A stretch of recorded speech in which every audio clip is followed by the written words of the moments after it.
తెలంగాణ ప్రయోజనాల కోసం అందరూ ఏకం కావాలని డిప్యూటీ సీఎం భట్టి విక్రమార్క కోరారు. కేంద్రం నుంచి అందాల్సిన సహాయ సహకారాల విషయంలో పార్టీలకు అతీతంగా ప్రతి పార్లమెంట్ సభ్యుడు కృషి చేయాలని ఆయన పిలుపునిచ్చారు. అఖిలపక్ష సమావేశానికి బీజేపీ, బీఆర్ఎస్ డుమ్మా కొట్టాయి.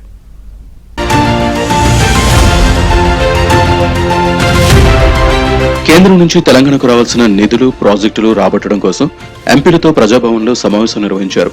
రింగ్ రోడ్, ఓఆర్ఆర్ నుంచి RRR వరకు రేడియల్ రోడ్లు, మెట్రో రెండో దశ, మూసీ రివర్ ఫ్రంట్ అభివృద్ధి ప్రాజెక్ట్, వరంగల్ భూగర్భ డ్రైనేజీ ప్రణాళిక వంటి 28 అంశాలపై డిప్యూటీ సీఎం భట్టి చర్చించారు. వీటిపై కేంద్రానికి నివేదించి సహాయం కోరాలని విజ్ఞప్తి చేశారు. ఇదిలా ఉంటే ఈ భేటీకి బీఆర్ఎస్, బీజేపీకి చెందిన నేతలు హాజరు కాకపోవడంతో వారు కూడా ఈ సమస్యల పరిష్కారానికి కలిసి రావాలని డిప్యూటీ సీఎం విజ్ఞప్తి చేశారు. ఎంఐఎం ఎంపీ అసదుద్దీన్ ఓవైసీ సమావేశంలో పాల్గొన్నారు.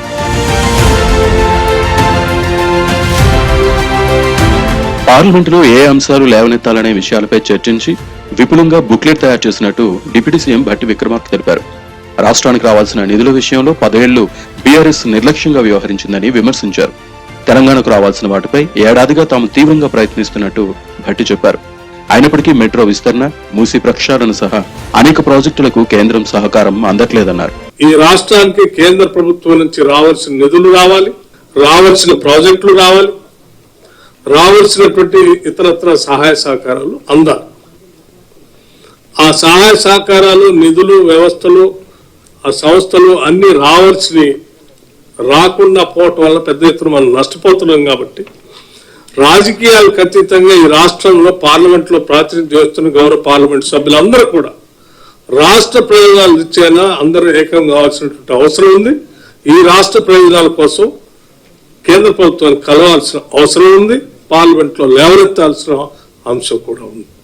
అందుకే ఈరోజు విశాలమైనటువంటి ఆలోచనతో, ఉన్నతమైనటువంటి భావాలతో ఇటువంటి సమావేశాన్ని ఏర్పాటు చేసి పార్లమెంట్ సభ్యులు తెలంగాణ ప్రయోజనాల విషయంలో కాంగ్రెస్ తమకు చెప్పాల్సిన అవసరం లేదన్నారు కేంద్ర మంత్రి కిషన్ రెడ్డి. రాజకీయ స్వలాభం కోసం కాంగ్రెస్ అనవసర ఆరోపణలు చేస్తోందని మండిపడ్డారు. తెలంగాణ ప్రయోజనాల గురించి మాకు చెప్పాల్సిన అవసరం లేదు. నరేంద్ర మోడీ గారు అయితే చెప్పారో అన్ని తప్పకుండా మేము చేసి చూపిస్తాం. తప్పకుండా కమిటెడ్.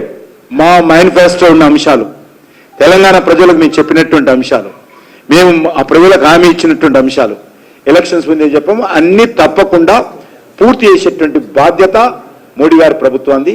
తెలంగాణ ప్రజలకు హామీ మేము ఇస్తున్నాం. బీజేపీ, బీఆర్ఎస్ గైర్హాజరుపై మంత్రి సీతక్క స్పందించారు. ఆ రెండు పార్టీలు ఒక్కటే అన్న విషయం మరోసారి రుజువైందన్నారు.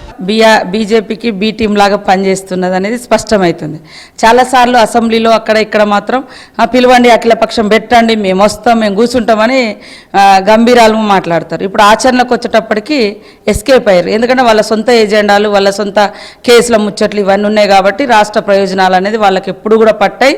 ఎప్పుడు కూడా వాళ్ళు రాష్ట్ర ప్రయోజనాల కోసం పనిచేయలేదు. వ్యక్తిగత ప్రయోజనాలే వాళ్ళకు ముఖ్యం తప్ప ఇంకొకటి కాదు అనేది మరొకసారి స్పష్టమవుతుంది. ఈ రాష్ట్రంలో ఏలినటువంటి బీఆర్ఎస్ పార్టీ వచ్చి తమ అనుభవాన్ని చెప్పి ఇక్కడ గత 10 ఏళ్ల నుంచి కూడా ఎట్లా మనకు నష్టం జరిగింది, ఇప్పుడు కూడా ఎట్లా నష్టం చేస్తున్నారు, ఈ రూపంలో ఫైట్ చేద్దాం అని వాళ్ళ అనుభవాన్ని జోడించి చెప్పాల్సినటువంటి అవసరం ఉండే. వస్తారేమో అనుకున్నాం మేము కూడా. ఎందుకంటే మన క్యాబినెట్లో డిస్కస్ చేసినప్పుడు అందరిని పిలవండి అంటే తప్పకుండా వస్తారు. ఎందుకంటే చాలాసార్లు వాళ్ళు పిలవండి, మేము వస్తామన్నారు కాబట్టి వస్తారు అనుకున్నా. కానీ టైం మీదకి వచ్చేసరికి ఇట్లా ఎగ్గొట్టిపోతారు. సమావేశానికి రాని ఎంపీలకు బుక్లెట్ అందిస్తామన్న భట్టి విక్రమార్క అవసరమైతే మరోసారి భేటీ నిర్వహించేందుకైనా సిద్ధమేనని స్పష్టం చేశారు.